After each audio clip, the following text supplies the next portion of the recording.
All right, so building off the previous video where we talked about linear transformations and the kernel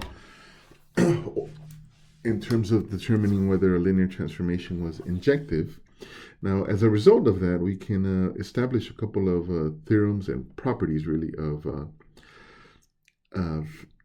linear combinations, linear independence, and the bases of vector spaces, and that'll lead us here to a quick way to determine if a linear transformation is not injective, right? Where I'm not going to need any computation to determine that, right? But to get to that, let's start with theorem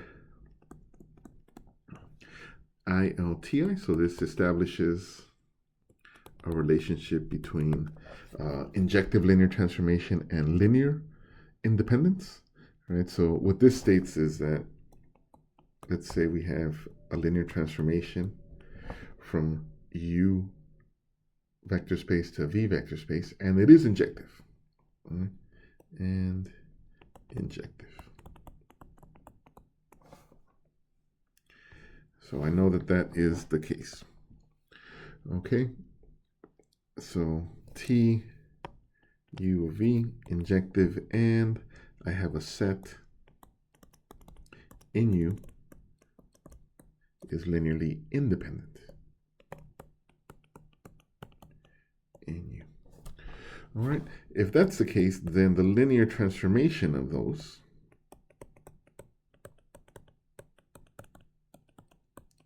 of UT.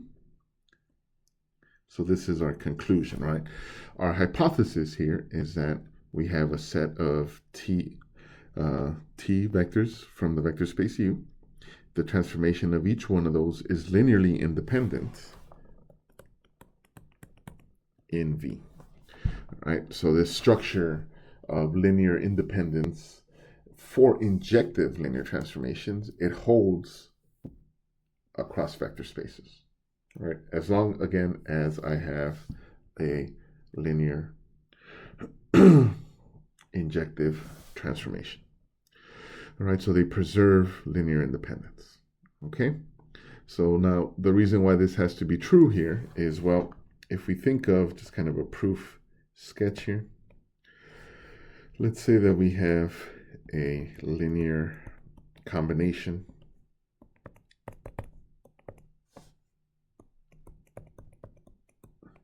in U, in V. All right, these are vectors in the codomain V. All right, now the fact that it's a linear transformation means that I can write this as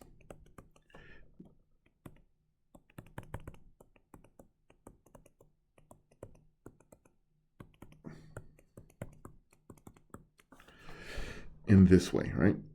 So which means that what I'm looking for are vectors that are in the kernel, right? So what maps onto the zero vector of V? Well, if I take a look at this linear combination, now this one is no longer in V, right? This is in my domain U, right? So alpha U1 plus alpha T UT is equal to the zero vector, but I know that this set by my hypothesis is linearly independent.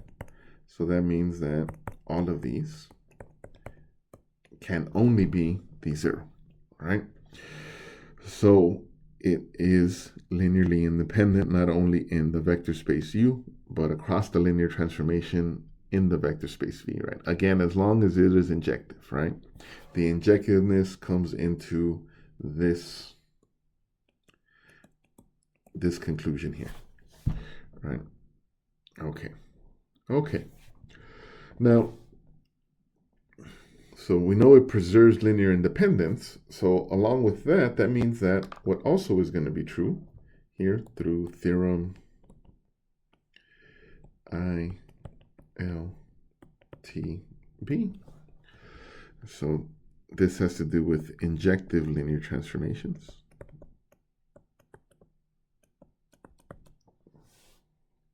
And basis.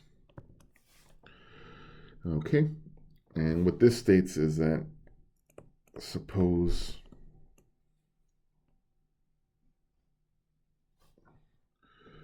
B U1 through UN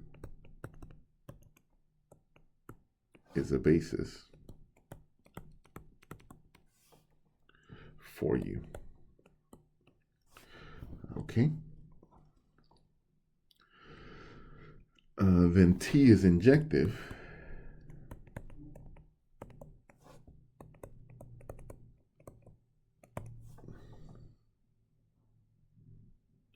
All right, if and only if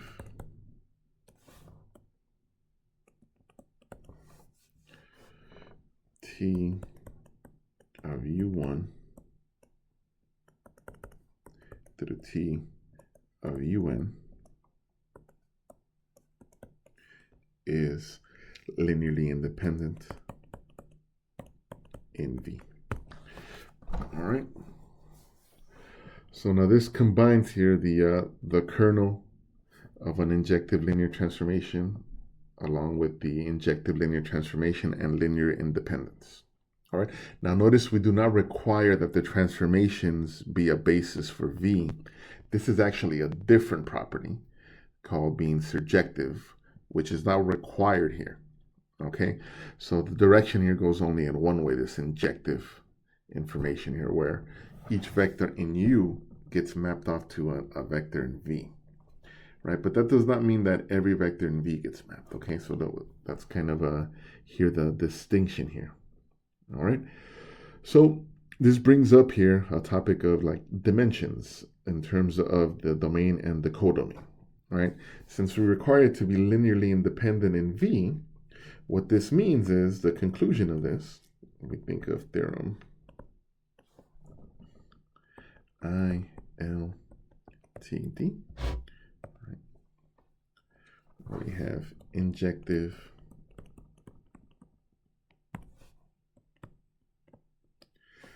linear transformations here. Let's just call it LT for brevity and dimension.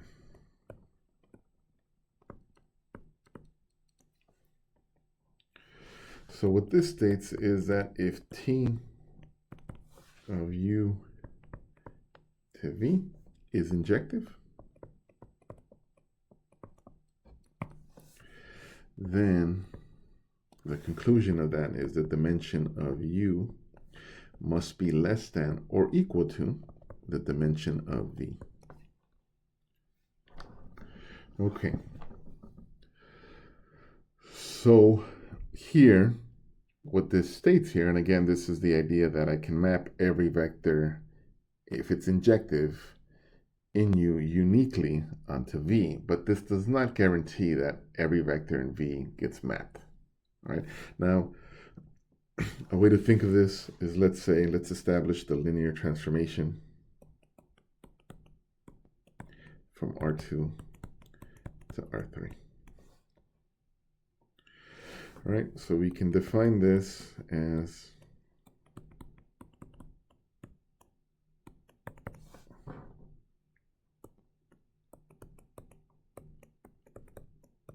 this, right?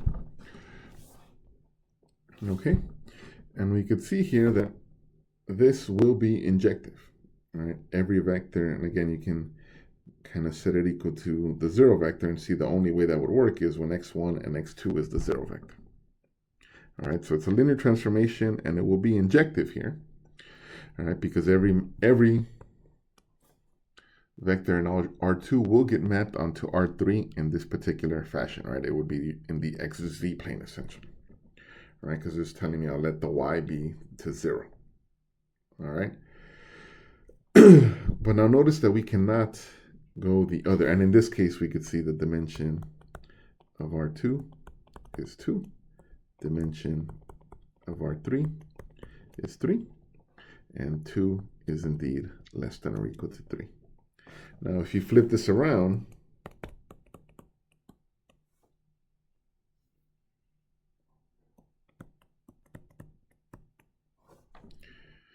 right now, it doesn't work as cleanly here because here we would need to find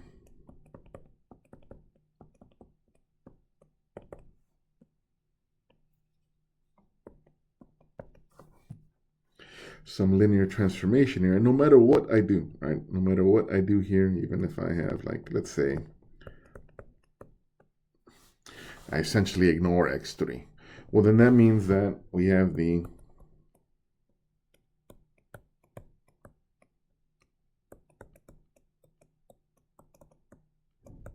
both of these will get mapped onto 1, 2.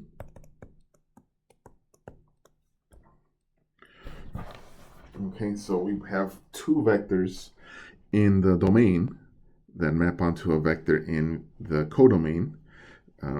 So it is not, now this is just an example here, but it's here to illustrate that think of dimension as size, right? And there's too many vectors if the dimension is larger in the domain to map onto uniquely onto the codomain. Okay, so this becomes a quick check, right? So in order for a linear transformation to even be a candidate for injectivity, it must satisfy the dimension property here, where the dimension of the domain has to be less than or equal to the dimension of V. All right, so here in our next set of videos, we'll take a look at this idea of surjective, right? And we'll look at the case where we want it to be injective, right? And we want to take a look at, well, what happens when dimensions are equal in the domain and the codomain? What can I gain from that?